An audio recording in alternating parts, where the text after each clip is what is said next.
Bismillahirrahmanirrahim. Alhamdulillahirabbil alamin. Wa bihi nasta'in ala umuri dunya waddin. Wassalatu wassalamu ala asyrafil anbiya wal mursalin sayyidina Muhammadin wa ala alihi wa sahbihi ajma'in. Qala al-musannif al-imam Abu Hamid al-Ghazali rahimahullah wa nafa'ana bi ulumihi. Wa qala ibn Uyainah ra'aitu akhi fil manam faqultu ya akhi ma fa'ala Allahu bik. Faqal kullu dhanbin istaghfartu minhu ghafara li wa ma lam astaghfir minhu lam yaghfir li. Wa qala Aliyun at-Talhi ra'aitu fil manam imra'atan la tushbihu nisa'ad dunya faqultu man anti faqalat hawra faqultu zawwijini nafsak qalat ukhtubni ila sayyidi wa amhirni qultu wa ma mahruk qalat habsu nafsika an afatiha. Wa qala Ibrahim ibnu Ishaq al-Harbi ra'aitu Zubaidah fil manam faqultu ma fa'ala Allahu bik qalat ghafara li faqultu laha bima anfaqti fi tariqi Makkah qalat amma an-nafaqat allati anfaqtuha raja'at ujuruha ila arbabiha wa ghafara li bi niyyati. Walamma mata Sufyan ats-Tsauri ru'ya fil manam faqila lahu ma fa'ala Allahu bik qala wada'tu awwala qadami 'ala sirat was-sani fil jannah.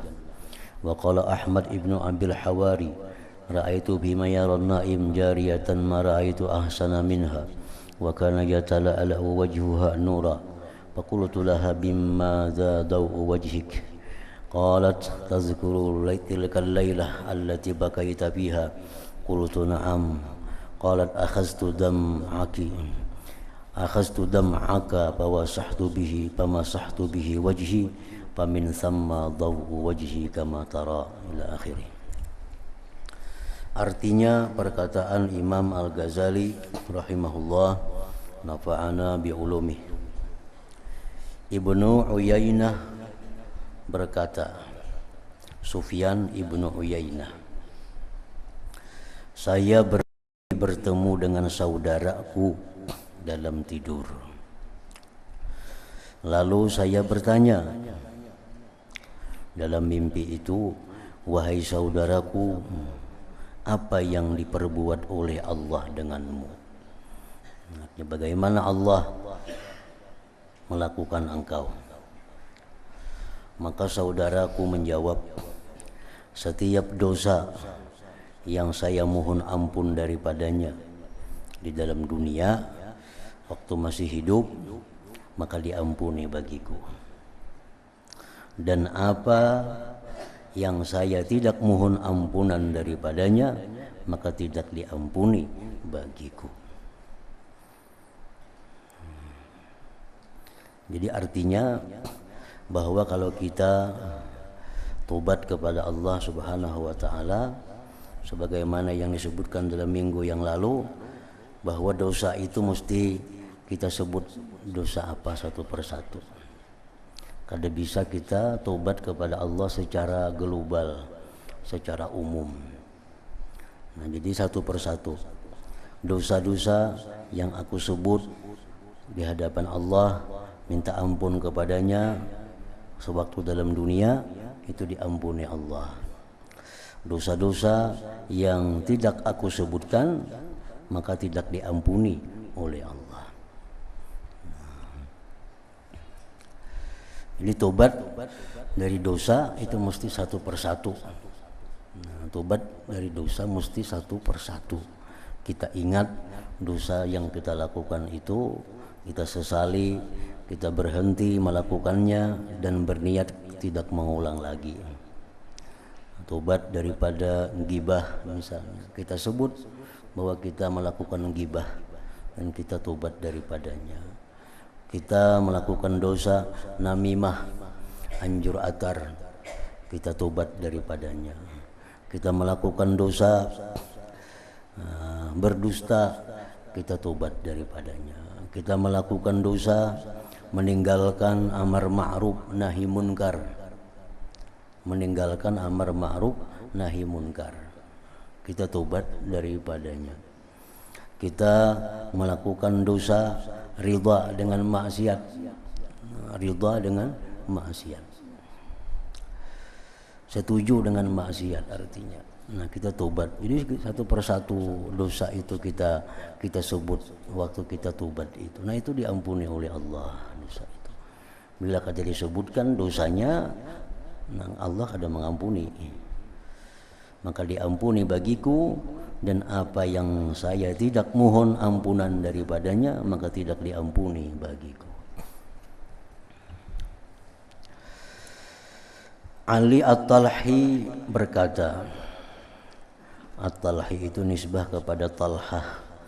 Jadi Ali At-Talhi berkata, saya bermimpi dalam tidur bertemu dengan seorang perempuan yang tidak menyerupai perempuan-perempuan dunia.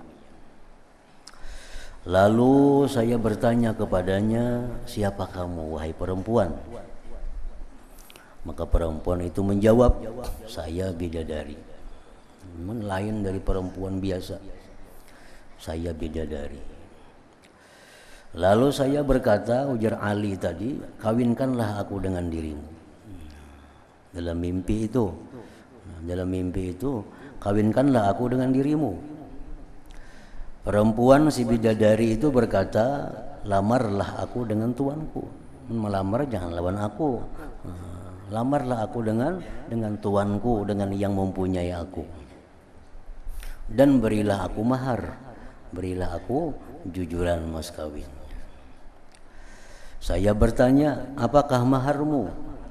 Apa garang jujurannya? Si perempuan bidadari itu menjawab, tahanlah nafsumu dari penyakit-penyakitnya. Tahanlah nafsu mata dari memandang yang haram. Tahanlah nafsu syahwat daripada segala yang diharamkan Allah. Maka itulah mahar untuk mendapatkan bidadari tadi. Jadi mimpi ini memang demikian keterangannya yang diterangkan dalam hadis, dalam Al-Quran, bahwa orang yang menahan hawa nafsu itu dia akan dibalas dengan surga, yang dalam surga itu dipenuhi dengan bidadari itu. Ibrahim bin Ishaq Al-Harbi berkata,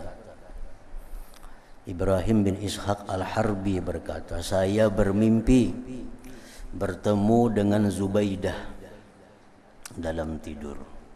Zubaidah ini istri dari Khalifah Harun Ar-Rasyid.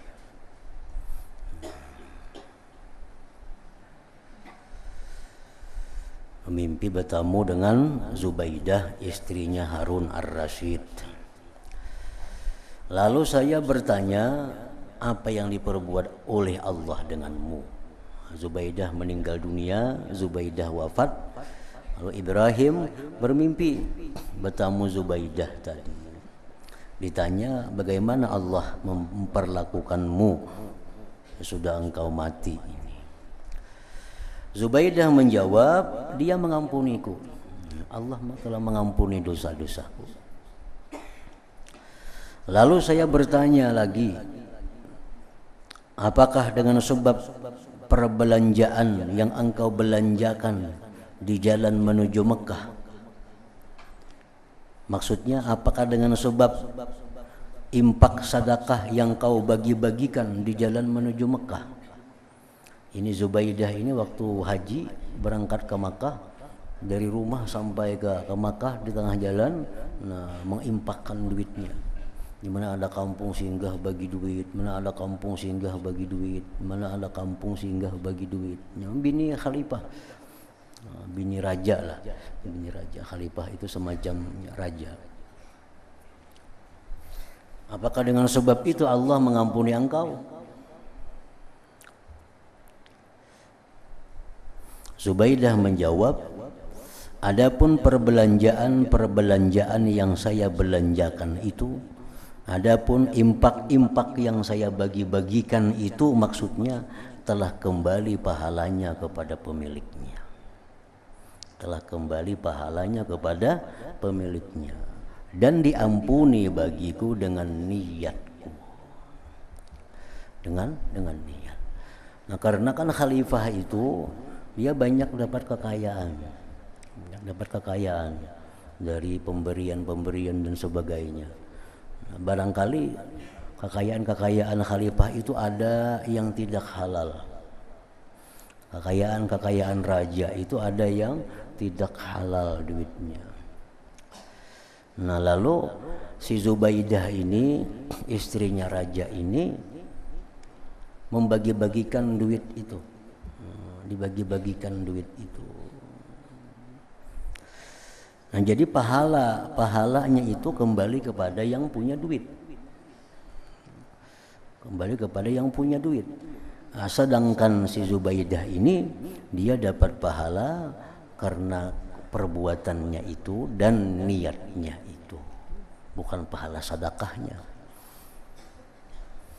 Nah, jadi sesuai dengan apa yang ditetapkan oleh para ulama kita, disebutkan annal amwal idza ukhizat min ghairi wajhiha wa taba akhidhuha wa lam ya'rif arbabaha liyaruddaha ilaihim tasarrafa bi wujuhil bir wa yakunu ajruha li arbabiha wa lisarif ajru ta'atih wa niyyatih wa dzalika ba'da taubatihi wa sidqi niyyatih. Harta-harta yang didapat dari bukan jalan sebenarnya, dengan jalan yang tidak halal, baik dari riba, baik dari menipu, baik daripada menzalim orang, dapat harta lalu dia tubat, tubat kepada Allah, dan dia kada tahu lagi pemilik hartanya kemana, siapa-siapa ampun harta kebanyakan orang nang ditipu, kebanyakan bunga-bunga rintan-rintan nang dikumpulkan, siapa-siapa dulu nang berhutang lawan inya nang berbunga kada tahu lagi orangnya. Nah, maka dia gunakan duit itu di jalan kebaikan, dibagi-bagikannya duit itu, dibagi-bagikannya kepada masyarakat.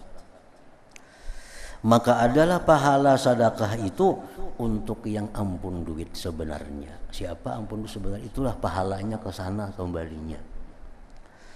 Dan bagi yang tobat, yang membagi-bagikan duit ini, itu dapat pahala taat dan pahala niatnya. Tetapi itu sesudah tobat, mesti sesudah tobat. Kalaunya ini jadi pekerjaan, itu kada boleh, kada berpahala, kada sah, dan kada jadi halal duitnya. Itu duitnya jadi halal, nang menerima tuh jadi halal. Ini asal duit haram dikumpulkan, duit haram ditabung, dikumpulkan, kemudian sadar dapat hidayah dari Allah, tobat, nang mengembalikan ke mana orangnya kada ingat lagi kebanyakan. Nah, dibagi-bagikan kepada kaum muslimin. Pahala kembali kepada yang ampun duit. Inya pang pahala juga karena niatnya bagus, pekerjaannya bagus. Tapi itu syaratnya sesudah tobat. Nah, kalau ini orang kada tobat, jadi gawian, kena ambil harta haram bagi-bagi. Nah, itu kada lain soalnya. Karena dapat duit rentenir, dapat duit bunga, dibagi-bagi duitnya. Karena bulan dulu dapat pulang bagi. Nah, itu kadang menghapuskan satu dosa dan kadang mendatangkan pahala, bahkan menambah dosa itu. Dan duitnya kadang jadi halal yang dibagi-baginya itu, karena inya kada tobat. Jadi mesti ba'da taubah wa sidqin niyyah, itu sesudah tobat dan niat yang benar. Nah, sudah berhenti sampai di sini.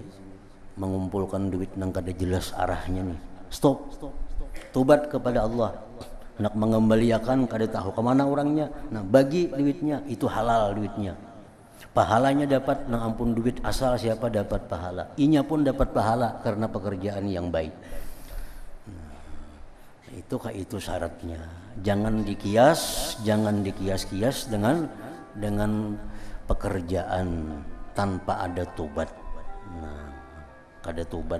Ini orang mandak duit di tempat nang berbunga, karena bulan dapat bunganya 10 juta bagi duitnya. Bulan dulu dapat pulangnya 10 juta bagi pulang. Ini kada halal duitnya. Kenapa? Karena kada tobat.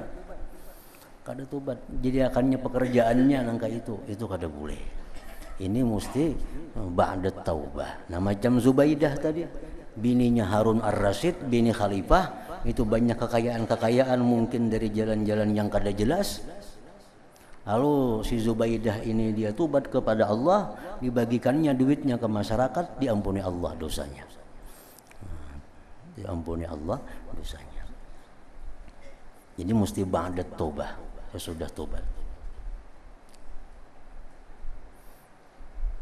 Ini ada misalnya ini duit bunga, duit nang kada halal, kada wani ambil, kada wani makan, diberiakan aja.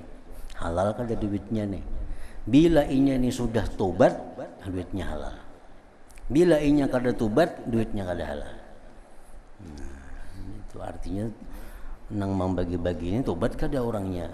Kalau sudah tobat dari pekerjaan itu, maka duitnya berubah menjadi halal. Kalau kada tobat, tetap duitnya itu haram. Kada boleh kita mengambil, kada boleh mengambil itu.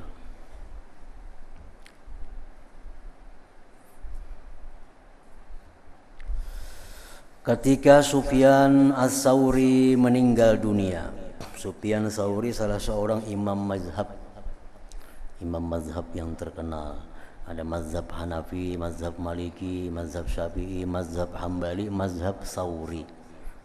Antara lain mazhab Tsauri. Dalam kitab Ihya Ulumuddin masih dibuat lagi mazhab Tsauri ini. Ketika Sufyan Ats-Tsauri meninggal dunia, maka ia dimimpikan dalam tidur. Ada orang bermimpi artinya. Lalu ditanyakan kepadanya. Yang bermimpi ini bertakun lawan sidin. Apa yang diperbuat oleh Allah denganmu? Sufyan Ats-Tsauri menjawab, aku letakkan permulaan tapak kakiku di atas titian as-sirat dan yang kedua di surga. Sidin, aku diberlakukan oleh Allah demikian. Kaki sebelahku di Siratal Mustaqim, kaki sebelahnya sudah berada di surga. Artinya melewati Siratal Mustaqim hanya dengan satu langkah. Jadi ini artinya apa? Ini pedoman lawan kita. Orang yang sebesar Imam Sufyan Tsauri ini orang hebat, ahli sufi, ahli fikih, ahli hadis. Beliau perawi hadis, beliau ahli sufi, beliau ahli fikih, punya mazhab sendiri. Nah orang sekelas sidin ini liwat di titian Siratal Mustaqim itu salangkah kaki. Salangkah kaki sini di seberang sini, kaki sana sudah ke surga. Nah, kan ada hadis orang yang lewat Siratal Mustaqim seperti kilat menyambar aja ada tuh kan. Nah, ada orang lewat Siratal Mustaqim sekejap mata. Ada orang lewat di Siratal Mustaqim seperti kuda yang cepat. Jadi kita bisa membayangkan kayak apa hebatnya orang-orang manusia yang lewat Siratal Mustaqim itu sekejap mata. Imam Sufyan Tsauri aja salangkah batis. Artinya masih lambat kalau dibanding dengan yang sekejap mata itu. Nah, berarti itu mungkin orang-orang yang luar biasa, yang punya kedudukan sangat luhur di sisi Allah, yang bisa lewat Siratal Mustaqim sekejap mata itu. Ahmad ibnu Abil Hawari berkata, saya bermimpi pada apa yang dimimpikan oleh orang yang tidur, bertemu dengan seorang perempuan yang saya tidak pernah melihat yang lebih cantik daripadanya dan berkilauan wajahnya dengan cahaya. Ahmad ini bermimpi bertemu seorang perempuan yang sangat cantik, yang sangat berkilau wajahnya dengan cahaya. Lalu saya bertanya kepadanya, dari apakah cahaya wajahmu itu? Dari apa cahaya wajahmu itu? Maka luar biasa mengkilaunya wajah. Perempuan itu menjawab, kamu ingat malam itu yang kamu menangis pada malam itu? Ingatlah ikam, satu malam engkau menangis karena teringat dosa-dosa, karena teringat kekurangan, teringat kurang adab dengan Allah, lalu engkau menangis, ingatlah. Saya menjawab, iya ingat. Perempuan itu berkata, saya ambil air matamu, lalu saya usapkan dengan air mata itu ke mukaku. maka dari sanalah cahaya wajahku sebagaimana yang kamu lihat. Nah, jadi Ahmad ini suatu malam dia menangis di hadapan Allah. Lalu diambil banyu matanya itu, dipusutakannya ke muha oleh si perempuan itu. Nah, maka perempuan itu dalam mimpinya berkilau cahaya wajahnya. Nah, itu hanya orang nang mengambil banyu mata orang nang menangis karena Allah itu. Apalagi orangnya, apalagi senang menangisnya itu maginnya ya lagi orang yang mengambil banyu matanya itu pun sudah demikian dapat cahayanya di akhirat kaina. Jadi banyu mata, air mata yang paling mulia, air mata yang paling berharga, air mata yang keluar menitis karena takut kepada Allah Subhanahu wa ta'ala. Itu harganya surga. Setitis air mata yang keluar karena takut kepada Allah itu harganya surga. Ini paling mahal air mata yang keluar karena takut kepada Allah.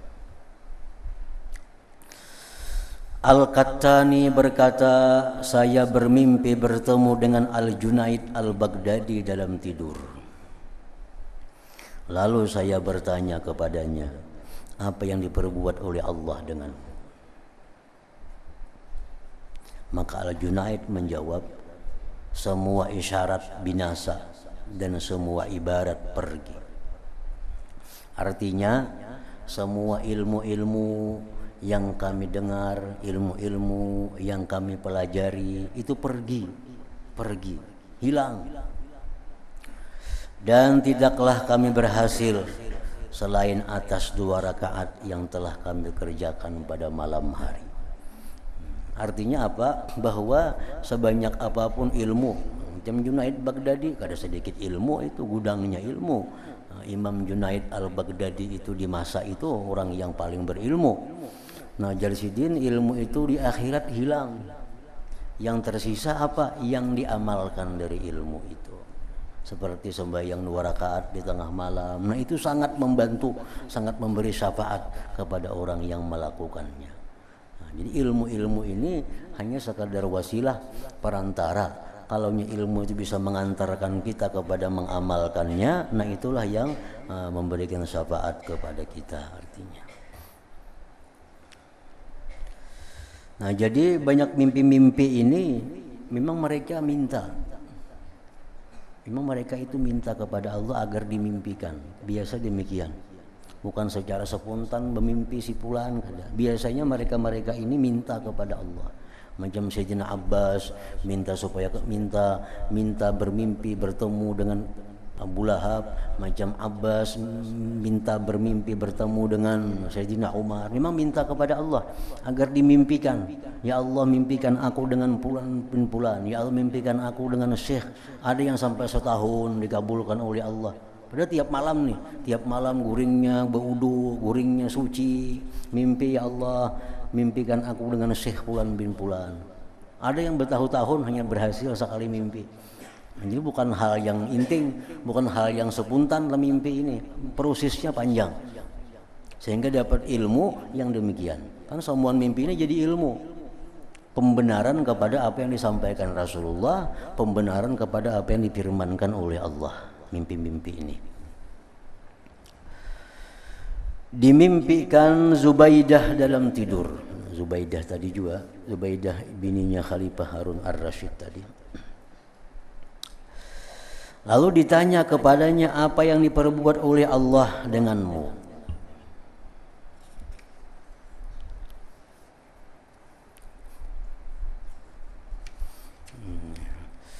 Yang tadi Zubaidah bininya Harun Ar-Rasyid. Ada yang ini Zubaidah binti Ja'far. Main lagi orang ini.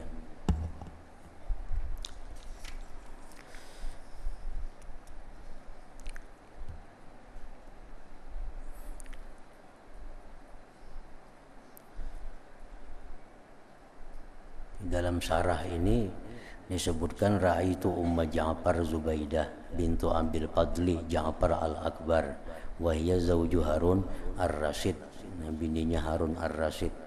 Ada yang di sini mengatakan bahwa yaitu juga orangnya, waru'iyat Ummu Ja'far Zubaidah bintu Ja'far juga.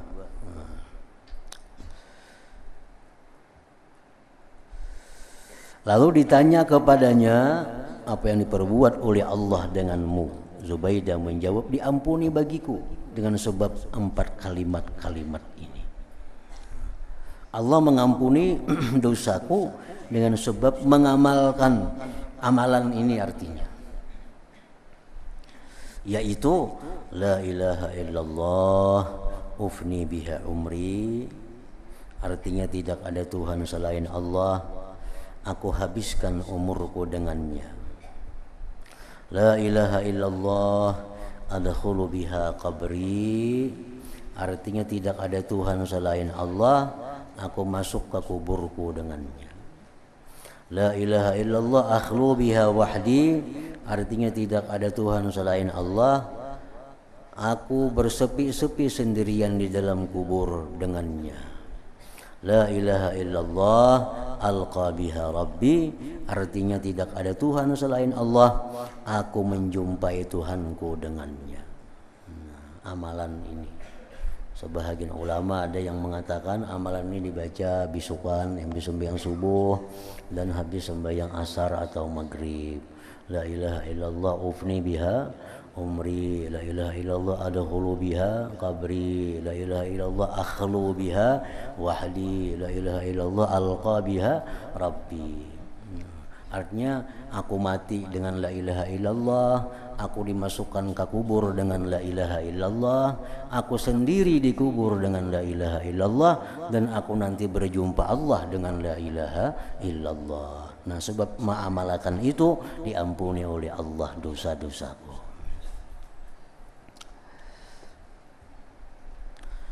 Dimimpi ikan Bishr dalam tidur, lalu dikatakan kepadanya, apa yang diperbuat oleh Allah denganmu? Orang ada memimpi dengan Bishrul Hafi, bagaimana Allah memperlakukanmu? Bishr menjawab, Tuhanku Azza wa Jal memberi rahmat kepada aku. Aku dirahmati Allah. Ini ngarannya bujur-bujur berpulang ke rahmatullah, itu ngarannya. Karena dirahmati oleh Allah.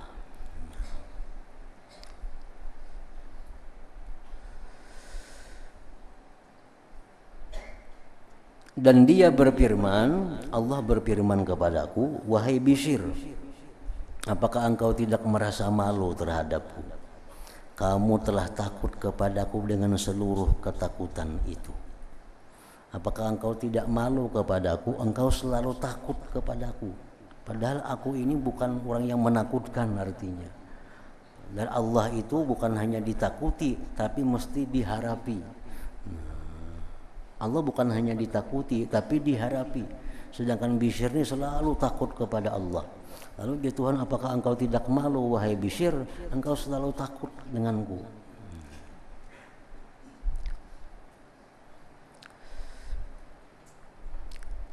Jadi takut kepada Allah itu disuruh. Kapanpun takut kepada Allah itu baik, asal jangan membawa kepada putus asa daripada rahmat Allah. Takut kepada Allah itu merupakan sifat kelakuan yang terpuji selama tidak membawa kepada putus asa.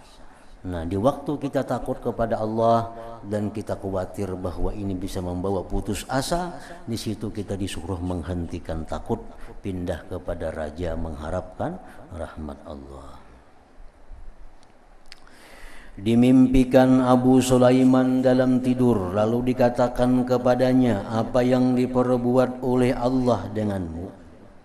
Abu Sulaiman menjawab, dia memberi rahmat kepadaku. Dia memberi rahmat kepadaku. Dan tidak ada sesuatu yang lebih memudaratkan atasku daripada isyarat-isyarat kaum kepadaku. Yang paling membahayakan itu adalah isyarat-isyarat kaum kepadaku. Aku dipadahkan orang paling alim, aku dipadahkan orang ahli ibadat, aku dipadahkan orang wali, itu paling membahayakan. karena bisa tergelincir dengan ucapan-ucapan seperti itu. Nah, orang-orang yang mengatakan itu orang ahli ibadah, sidin itu orang ahli itu, sidin itu orang saleh, sidin itu orang yang dikasihi Allah. Nah, itu sangat membahayakan. Karena bisa-bisa bangga dengan yang demikian itu dan tergelincir. Abu Bakar Al-Qattani berkata, saya bermimpi dalam tidur bertemu dengan seorang pemuda yang tidak pernah saya melihat lebih bagus daripadanya. Lalu saya bertanya kepadanya, siapa kamu? Pemuda itu menjawab, At-Taqwa. Aku adalah At-Taqwa. Saya bertanya, di mana kamu bertempat tinggal? Pemuda itu menjawab, setiap hati yang sedih.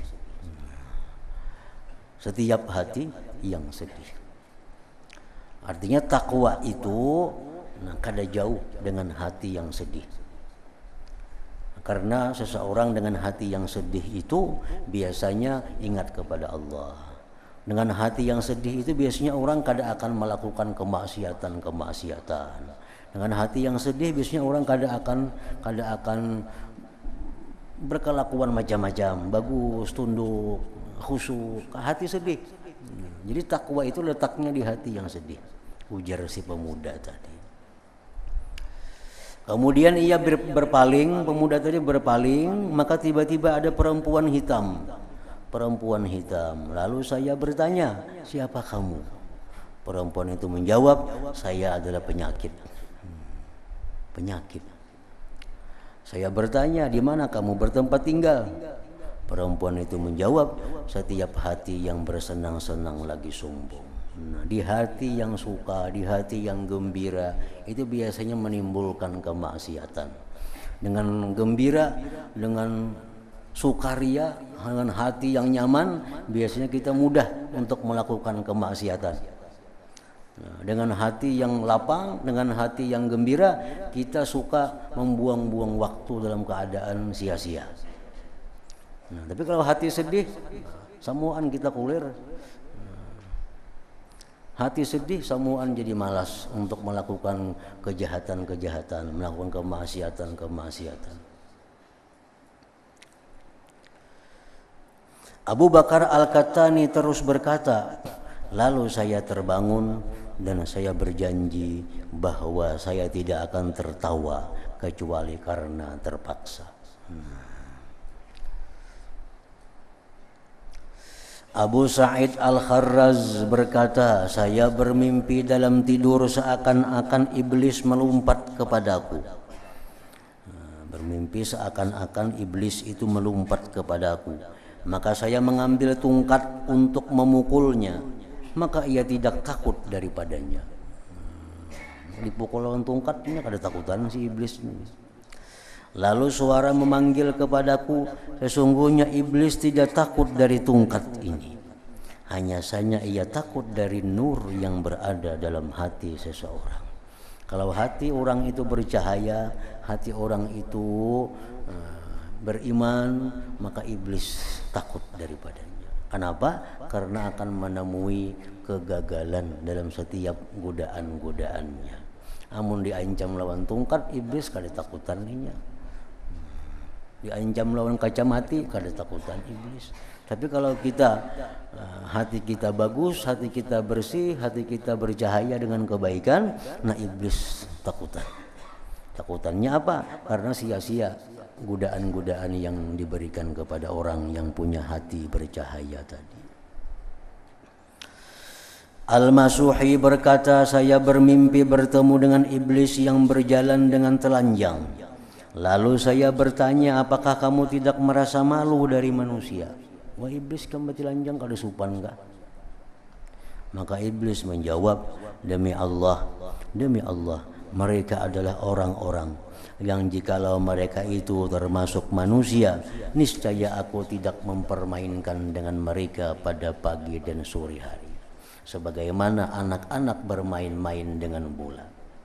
Jadi iblis, aku kada akan malu dengan manusia-manusia itu, karena manusia-manusia itu sudah aku permainkan mereka seperti kanak-kanak mempermainkan dengan bola, tendang sana, tendang sini.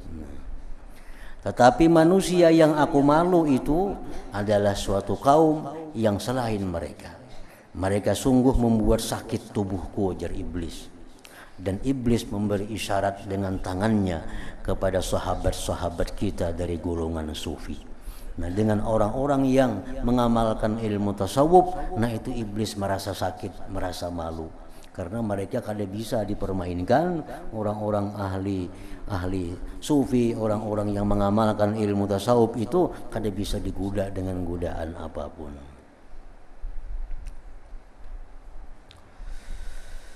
Abu Sa'id Al-Kharraz berkata, saya berada di Damaskus. Lalu saya bermimpi dalam tidur, seolah-olah Rasulullah sallallahu alaihi wasallam datang kepadaku dengan bersandar kepada Abu Bakar dan Umar radhiyallahu anhu. Lalu beliau datang dan berdiri di hadapanku, dan saya mengatakan sesuatu dari suara-suara. Dan saya mengetuk pada dadaku. Artinya, dan saya mengatakan sesuatu dari suara-suara dan saya mengetuk pada dadaku. Ujar Abu Sa'id, lalu saya bernyanyi-nyanyi, bersair, berkasidah sambil aku menepuk-nepuk dadaku. Lalu beliau bersabda, Nabi bersabda, ujar Nabi, kejelikan ini lebih banyak dari kebaikannya. Syair-syair itu, ujar Nabi, lebih banyak jeliknya daripada baiknya. Karena orang yang bersyair-syair itu biasanya diliputi dengan hal-hal yang negatif, hal-hal yang kada baik. Nah, jadi kejelikan bersyair-syair itu, ujar Nabi, lebih banyak dari kebaikannya. Memang dalam kitab-kitab adab disebutkan bahwa orang yang suka bersyair itu orang yang tidak muru'ah, orang yang tidak punya harga diri, kehormatan diri. Yang ketujuh bersyair, ketujuh belagu, walaupun yang dilakukannya itu adalah puji-pujian kepada Rasul, walaupun puji-pujian kepada Allah, tapi ketujuh belagu-lagu, nah itu banyak ada baiknya daripada baiknya, karena akan menimbulkan keriaan, minta puji dan sebagainya, biasanya dilakukan dengan syair-syair itu. Dari Ibnu Uyainah, ia berkata, saya bermimpi bertemu dengan Sufyan Ats-Tsauri. Sufyan bin Uyainah, di masa itu ada dua tokoh yang namanya sama-sama Sufyan. Satu Sufyan ibnu Uyainah, dua Sufyan Ats-Tsauri. Ini ia murid, ia guru. Sufyan bin Uyainah punya guru Sufyan Tsauri. Sufyan Tsauri pun ada juga berguru kepada Sufyan bin Uyainah. Jadi itu satu masa. Sufyan bin Uyainah berkata, saya bermimpi bertemu dengan Sufyan Tsauri dalam tidur. Seolah-olah ia di surga, terbang dari satu pohon ke pohon yang lain. Memang roh orang baik, roh orang yang baik itu diletakkan oleh Allah di burung, di taman-taman surga. Lalu ia terbang ke sana kemari kemana ia menghendaki. Aku melihat Sufyan Ats-Tsauri di dalam surga terbang dari satu pohon ke pohon yang lain. Seraya berkata, limisli hadza falyamalil amilun. Artinya bagi seperti inilah hendaklah beramal orang-orang yang beramal. Artinya kalau hendak beramal, beramallah supaya jadi macam ini artinya. Kalau hendak bekerja, bekerjalah supaya jadi macam ini. Jadi masuk surga. Jasadnya di dalam kubur, tapi ruhnya di burung-burung yang ada di taman-taman surga itu. Lalu saya berkata kepadanya, kepada Imam Sufyan Tsauri, berwasiatlah kepadaku. Artinya berikan nasihat kepadaku, berikan nasihat kepadaku. Sufyan Ats-Tsauri menjawab, sedikitkanlah dari berkenalan dengan manusia. Jangan banyak, artinya berkenalan dengan manusia. Karena makin banyak berkenalan dengan manusia, akan makin banyak menjadi pikiran, menjadi beban. Nah, tidak ada orang yang menyakitimu, melainkan ia adalah biasanya kenalanmu. Makin banyak kita berkenalan, makin banyak peluang disakiti oleh kenalan-kenalan itu. Jadi pesan Sufyan Tsauri, jangan banyak berkenalan kepada orang.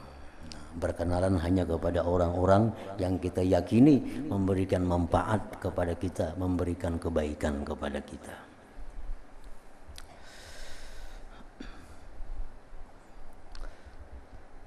Abu Hatim Ar-Razi meriwayatkan dari Qabisah bin Uqbah. Qabisah bacaannya, ini Qasibah tulisannya.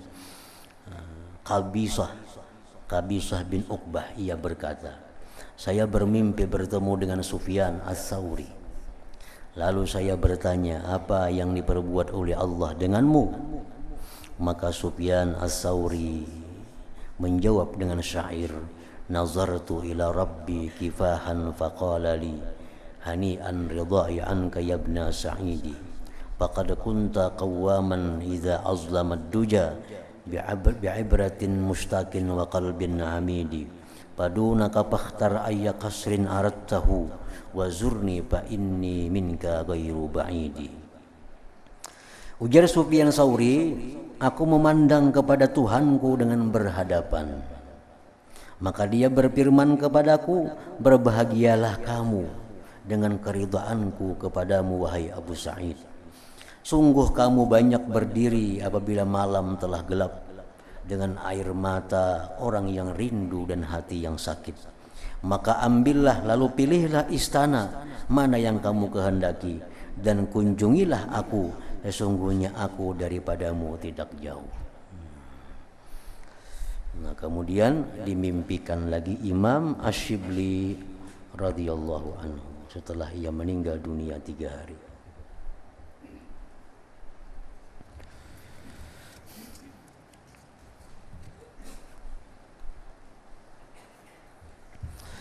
Afdhalu dzikri fa'lam annahu la ilaha illallah Muhammadur Rasulullah la ilaha illallah Muhammadur Rasulullah la ilaha illallah Muhammadur Rasulullah la ilaha illallah la ilaha illallah la ilaha illallah la ilaha illallah la ilaha illallah Allahu Allah Allahu Allah Allahu Allah Allahu Allah Allahu Allah Allahu Allah Allahu Allah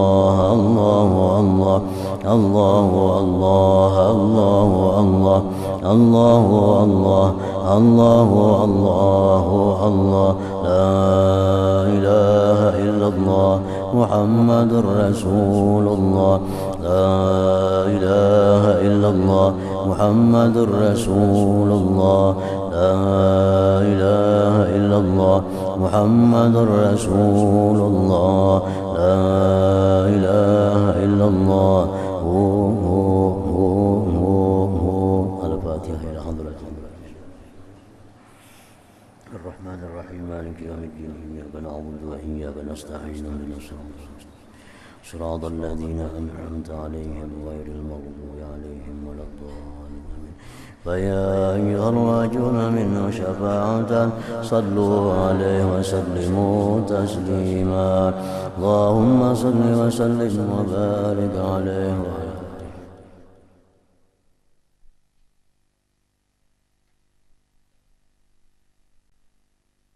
وعلى